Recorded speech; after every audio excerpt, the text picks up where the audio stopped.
আসসালামু আলাইকুম। সম্মানিত শিক্ষকবৃন্দ, বদলি প্রত্যাশী বন্ধুরা, সবাই কেমন আছেন? আপনার প্রতিষ্ঠানের বদলি প্রত্যাশিত ফাইলটি কোথায় রয়েছে আমরা জানব কীভাবে?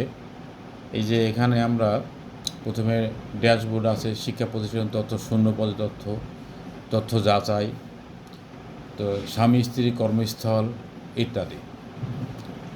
আমি আমার প্রতিষ্ঠানে প্রবেশ করেছি। এখন দেখি এখানে তথ্য যাচাই ক্ষেত্রে আমরা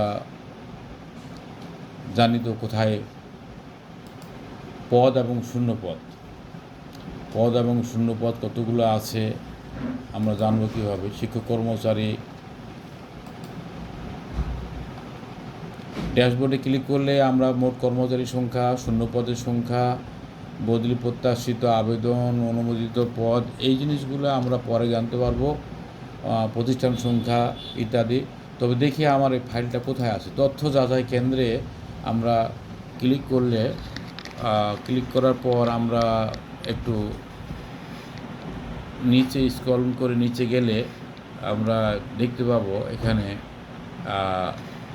যাচাইকারীর মন্তব্য। যাচাইকারীর মন্তব্য আমরা একটু দেখে নেই কি যাচাইকারীর মন্তব্য। জেলা শিক্ষা অফিসার 13/7/2026 11টা 1 মিনিটে অনুমোদিত। উপস্থিত ফাইলটি যথাযথভাবে প্রতিমান হয় পরবর্তী প্রয়োজনীয় ব্যবস্থা গ্রহণের জন্য প্রেরণ করা হলো। জেলা শিক্ষা অফিসার মহোদয় ফাইলটি অলরেডি অনুমোদন দিয়েছে। উপজেলা শিক্ষা অফিসার তো 7 তারিখে দিয়েছিল। এই আমরা জানতে পারলাম আমাদের ফাইলটি এখন অধিদপ্তরে চলে গেছে। স্বামী স্ত্রী কর্মস্থল, এখানে আমরা যদি দেখি সেক্ষেত্রে এমপিভুক্ত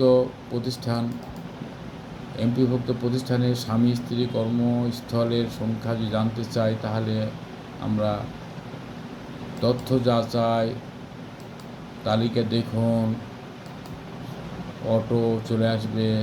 এই যে মোহাম্মদ খাদিমুল ইসলাম, এই দিনাজপুর নবাবগঞ্জ, এর পরবর্তীতে উনি আবার ফাইলটি দেখতে পারবেন।